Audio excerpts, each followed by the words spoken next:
The blue of the oceans was hidden beneath ash clouds. Cities glowed like dying embers, one by one going dark as the Zalthari fleet finished what it had started. Humanity's last coordinated defense had collapsed 6 hours earlier. Our fleets were gone. Our satellites reduced to debris. Our signal networks silenced. The war was over. And somehow, against all logic, I was still alive. My name is Commander Jonah Hale of the United Earth Defense Force. Or at least it was. Rank meant nothing now. I was bound in gravitic restraints, kneeling inside a vessel grown rather than built, its walls pulsing faintly like the inside of a living heart.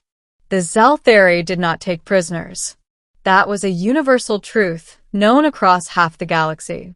Species that lost to them vanished entirely, absorbed, enslaved, or erased. Humanity had fought longer than most, harder than many, but defiance only delayed the inevitable.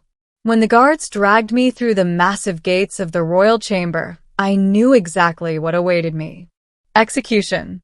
The hall was vast beyond comprehension, its ceiling lost in shadow, illuminated by floating bioluminescent orbs. At the far end sat the alien queen, Queen Zyravel, supreme ruler of the Zalthari Dominion, destroyer of civilizations, the being responsible for the extinction of at least 12 known intelligent species. She towered over everything, nearly 4 meters tall, her body encased in layered chitin and living metal, her crown grown from her skull like a jagged halo. Her eyes were multifaceted, glowing with ancient intelligence. I was forced to my knees. Human commander. Her voice echoed, not through sound, but directly inside my mind. You led the final defense of your world. I didn't answer. There was nothing left to say. You coordinated the evacuation of civilian population sectors instead of mounting a final counterattack. That caught my attention. Slowly, I looked up. Yes, I said. I did. A ripple of alien murmurs passed through the chamber. To the Zalthari, mercy was weakness. Evacuation over vengeance made no sense to them. The queen rose from her throne. You could have inflicted greater damage, she continued. You chose not to. I exhaled shakily.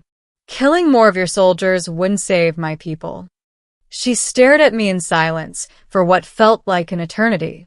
Then she spoke the words that shattered everything I believed I knew about the universe. Release him. The restraints disengaged. I collapsed forward, gasping as blood returned to my limbs.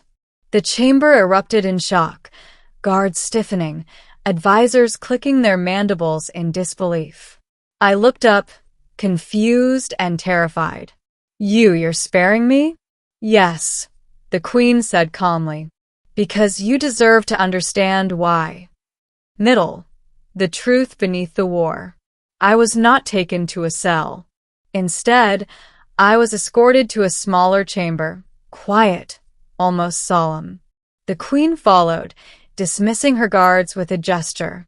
When the doors sealed shut, we were alone. Do you know why your species was marked for annihilation? She asked. I laughed bitterly. Because we were in the way. Because you wanted our resources. Her eyes narrowed. Incorrect. She raised one claw, and the air shimmered. A holographic projection formed, stars, planets, ancient battles. Your species was not targeted because it was weak, she said, nor because it was strong. The image zoomed in on a distant system. A Zalthari vessel drifted, crippled, and venting atmosphere. You were targeted because you were unpredictable.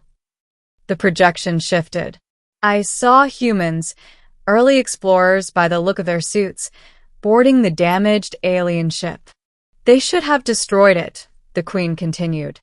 That is what every other species had done when encountering us vulnerable. Instead, the humans were administering aid, carrying injured Zalthari, shielding them from vacuum exposure. My heart pounded. That vessel carried my heir, Queen Zyravel said quietly. My daughter. The image focused on a smaller Zalthari female, her armor incomplete, her movements less rigid. A human soldier was covering her with his own body as explosions rocked the corridor. That human died protecting her, the queen said. Without knowing who she was, the projection faded.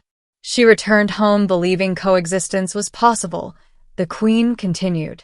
She argued that humanity was different, that you valued life, even alien life.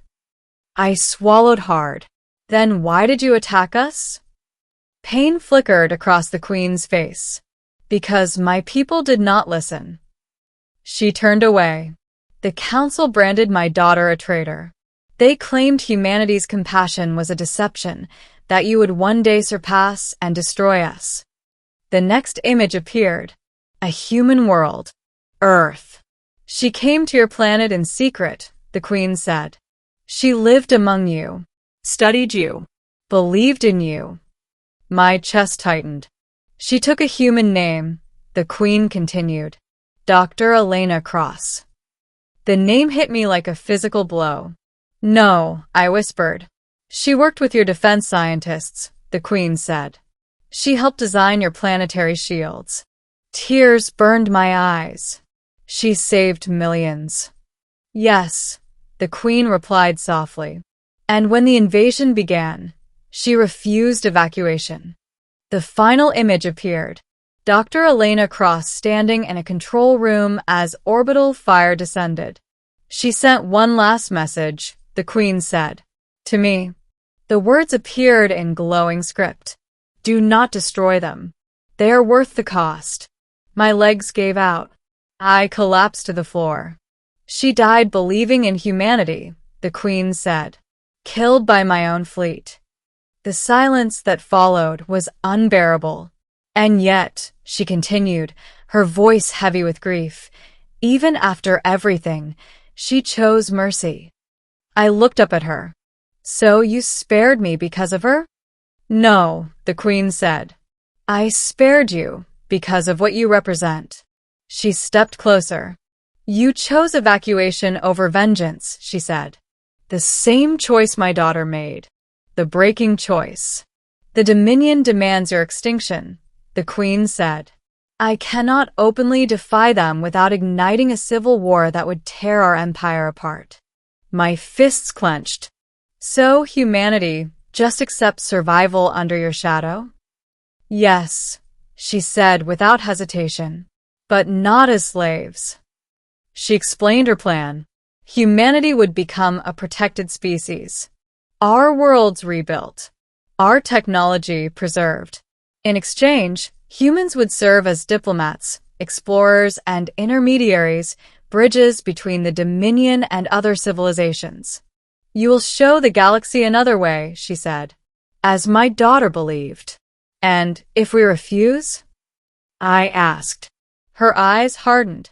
Then humanity will fade into memory.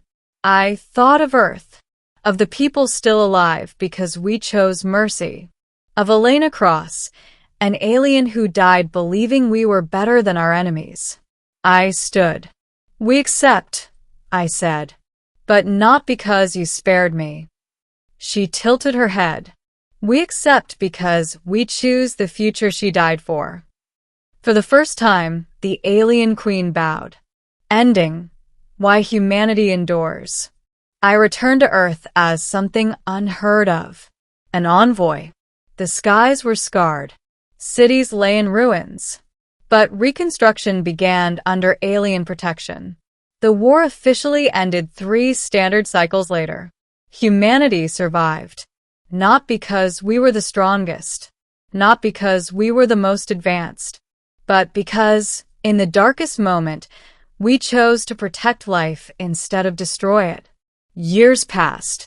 The galaxy learned to fear us less and respect us more. Human diplomats resolved conflicts that once ended in annihilation. Our soldiers fought only when necessary. Our scientists collaborated across species.